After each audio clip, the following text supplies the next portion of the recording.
ভাই গো, মরুভূমিতে থাকাটা তো সুখের না। যতটা সুখ মনে হয় যে মরুভূমিতে থাকাটা এতটা সুখের নয়। প্রথমত, মরুভূমিতে থাকতে গেলে আপনার গরমের সাথে লড়াই করে থাকতে হয়। দ্বিতীয়ত, যখন শীত সিজনে শীতের সাথে লড়াই করে থাকতে হয়। আর সবচাইতে কষ্টের আর সবচাইতে ত্যাগের যে বিষয়, এটা হচ্ছে ভাই একাকিত্ব। আহারে ভাই, চতুর্দিকে 100 কিলো, 150 কিলো, 200 কিলোমিটারের ভিতরে যা দেখা যায় রে ভাই, সব মরুভূমি আর সব পাহাড়। কোনো মানুষজনের কিচ্ছু নাই। আমি একজন বাঙালি, আমি লাস্ট কবে কোনো বাঙালির সাথে এরকম দাঁড়ায় সামনাসামনি কথা কইছিলাম আমার মনে পড়ে না।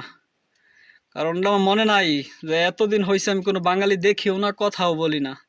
তাইলে এলা বুঝেন যে এটা কতটুক কষ্টের আর কতটুক ত্যাগের। যতটা সহজ মনে হয় অতটা সহজ না। আর শীতকালে তো আপনার মনে করেন যে বাতাস ধুলায় সব অন্ধকার থাকে, এত কনকনে ঠান্ডা বাতাস, মানে গাছের আড়ালে বসলেও মানে শীতে এরকম এরকম করে আর কি। আর গরমের দিনে এই যে অবস্থা তো দেখতেই পারতেছেন, সকালবেলার অবস্থা, এই সকালবেলায় এই অবস্থা। তো মরুভূমির জীবনটা রে ভাই এত সুখের না, তো আনন্দের না। মনে হয় যে খুব ভালো, খুব সুখের। যতটা ভালো মনে হয় ভিতরে আসলে ততটা ভালো না, ততটা আনন্দের না। খুবই কষ্টের জীবন মরুভূমির জীবন।